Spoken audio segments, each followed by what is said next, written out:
Hello everyone, this is Jason from Primetime Aquatics. In today's video, we are going to be talking about a rather unusual fish that is sometimes found in the aquarium hobby, and that is the blind cave fish, or Blind Cave Tetra. I saw this display at the Wonders of Wildlife Aquarium located in Springfield, Missouri. If you ever get a chance to go there, it's absolutely worth checking out.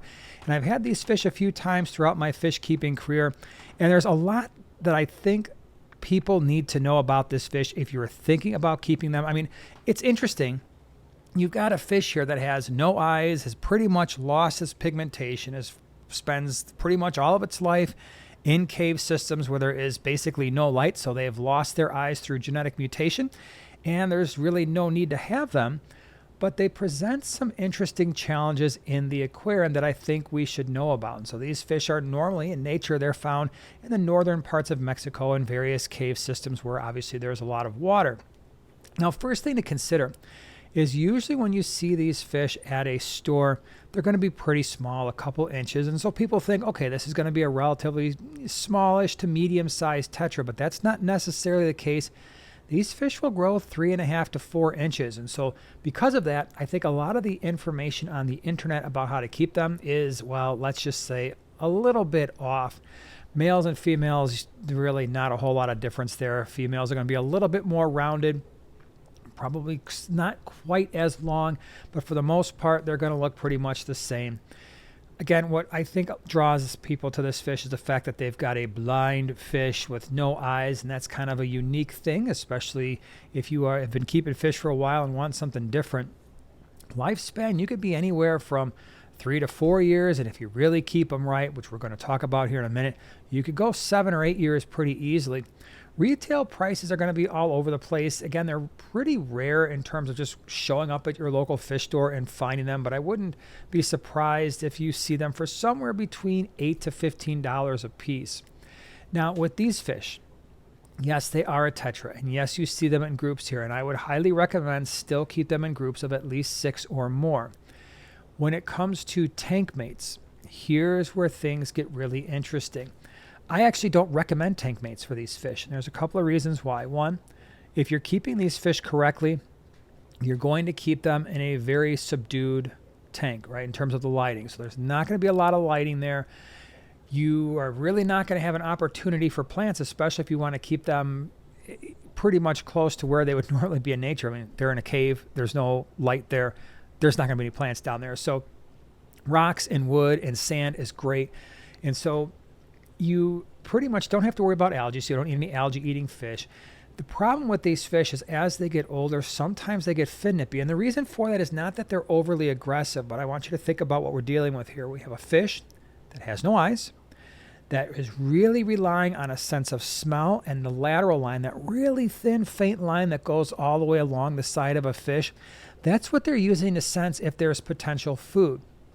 And sometimes, inevitably, what these fish do is they think other fish in an aquarium, well, that's a food source for them. They really can't see all that well, and so they're using the other senses for that. Definitely not shrimp safe, not betta safe, no snails or anything like that. They are opportunistic feeders.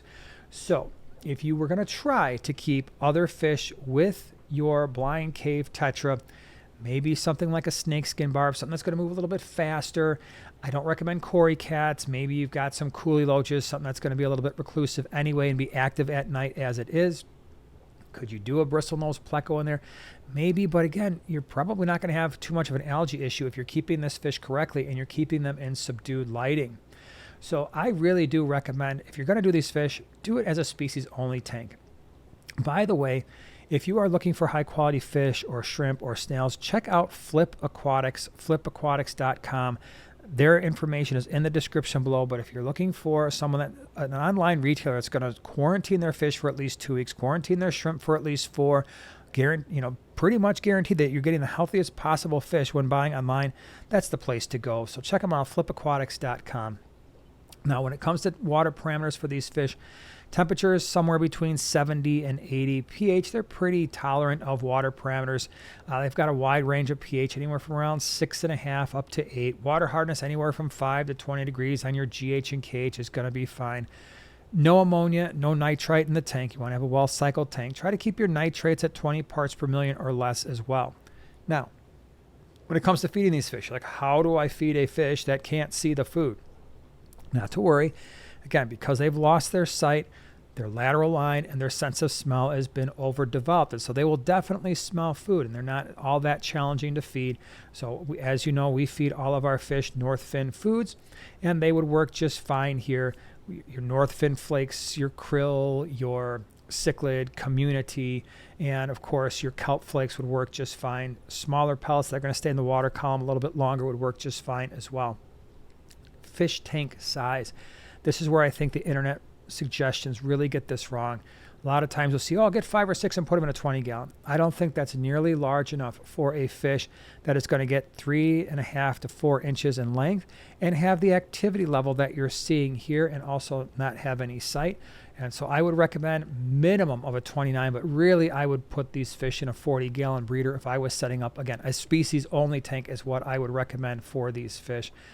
What you do with the tank in terms of setup, this is a great setup. So you've got some rocks, you've got some wood, sand substrate, you want to mix in a little gravel there, that's fine. These fish really don't care. But you're going to want to keep it, you're going to want to have a lot of open swimming space. I mean, again, you've got a fish that can't see, and yes, they've got the lateral line to help kind of compensate for that in the water column, but you do want to give them their open swimming space. Plants, again, if you're keeping them properly, you're going to have really subdued lighting. You're not going to be able to grow plants in a tank that's got really subdued lighting, and that's what I highly recommend. They tend to be a lot more skittish if you've got a normal aquarium light that's just blasting out the typical amount of light that you'd have in any other type of fish tank. Breeding these fish, not really all that easy to do. They are egg scatterers that have the adhesive eggs, and then of course they're going to eat the fry, or the eggs. So if you really want to try to breed them, you're going to have to remove the adults and do the spawning mops and things like that. But I don't think most people really even try to breed these fish. They just try to enjoy them because they look so darn cool. So again, I would recommend, if you see these fish in a pet store, stop, really think about what you want to do, because again, if you've got fish here that can live 5, 6, 7 years and it's a cool novelty, is that novelty going to wear off for you? And are you going to get bored with these fish in a couple of years and want to move on and do something different? Especially if you've got mostly what I would recommend a species only tank for these fish. So you just want to make sure that you can commit to having a group of these long term, because once you start mixing in a bunch of other fish, you start upping the lighting or putting more stuff in the aquarium because you want more plant cover or anything like that, these fish really do start to struggle, and you can put your other fish in danger as well. Like I said, these can be a little bit finicky, and so that can be a challenge. And again, that's why I recommend, I've said it 67 times in this video, and I'm going to repeat it one last time, species only tank for these guys. I think that's usually the best way to go about it.